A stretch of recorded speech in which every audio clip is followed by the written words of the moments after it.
मी दोनच गोष्टी याच्यात सांगेन. खरं म्हणजे आता हे सगळं बोलायची वेळ नाही, पण दोनच गोष्टी सांगेन की समजा अजित पवार साहेब हे अशा प्रकारचं कुठल्याही एकत्रीकरणाची चर्चा जर करत होते, तर ते कुठलीही चर्चा भाजपशी चर्चा केल्याशिवाय करतील का?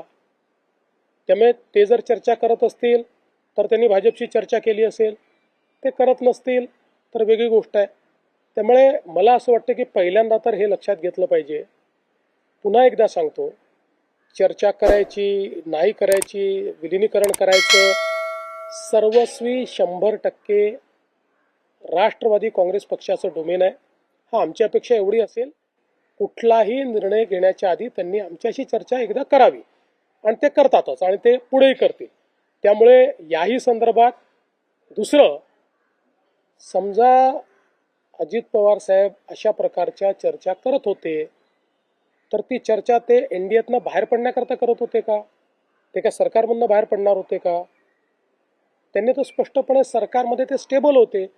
त्यामुळे रोज काहीतरी कन्फ्युजन तयार करायचं आणि मग आपली इकोसिस्टीम वापरून ते कन्फ्युजन इको करायचं, ही पद्धती अयोग्य आहे, ही योग्य नाही आहे.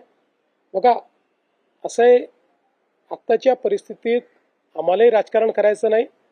नाहीतर मी अनेक गोष्टी सांगू शकतो, काय घडलं आहे, काय घडतं आहे, मला सगळं दिसतं आहे, मी सगळ्या गोष्टींचा साक्षीदार आहे. आणि तुम्हाला सगळ्यांना माहिती आहे, माझे आणि अजितदादांचे जे संबंध होते त्यात जवळजवळ सगळ्या गोष्टी ते मला सांगायचे, माझ्याशी शेअर करायचे. त्यांचा दुर्दैवी मृत्यू झाला त्याच्या आदल्या दिवशी जवळपास 1 तासभर आम्ही दोघं गप्पा मारत बसलो होतो.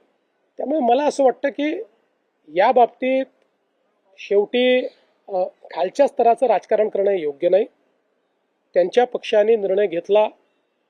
एक लक्षात ठेवा की आज दोन वेगवेगळे पक्ष झालेले आहेत. शरद पवार साहेबांचा पक्ष आहे, अजित पवार साहेबांचा पक्ष आहे. आता अजित पवार साहेबांच्या पक्षाने हा निर्णय घेतला की आमचं नेतृत्व हे सुनेत्राताईंनी करावं, आणि त्यांनी हा निर्णय घेतला की सुनेत्राताईंनी नेतृत्व करण्याकरता शपथविधी करावा. त्यांनी सुनेत्राताईंना सांगितलं, सुनेत्राताईंनी त्या ठिकाणी तो शपथविधी केला. त्यामुळे हा निर्णय सर्वस्वी राष्ट्रवादी काँग्रेस पक्षाचा आहे. आमची पहिल्या दिवशीपासून एक भूमिका आहे की आमचे साथीदार कोण आहेत, तर राष्ट्रवादी काँग्रेस पक्ष, अजित पवार यांच्या नेतृत्वातला राष्ट्रवादी काँग्रेस पक्ष. त्यामुळे आमच्या साथीदारांनी जो निर्णय घेतला त्या निर्णयाच्या पाठीशी उभं राहणं ही आमची जबाबदारी आहे. ती जबाबदारी आम्ही कालही केली, आजही करू.